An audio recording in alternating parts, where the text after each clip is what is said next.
Hey guys, today I will show you how to hide your helmet in Monster Hunter World. Open the game menu and go to the Systems category, marked by the icon with two cog wheels. From there, choose Options to enter the Game Settings tab. Within Game Settings, go to the second page using the scroll wheel and you can find the Head Armor option.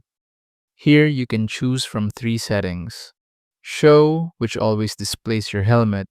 Hide, which keeps it completely hidden, or hide in cutscenes only, so your helmet appears in gameplay but is hidden during cutscenes. Adjusting this option allows you to enjoy your armor bonuses while showing off your character's customized look.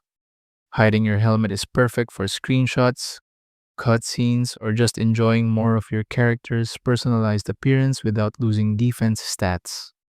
And that is how to hide your helmet in Monster Hunter World. Thank you so much for watching.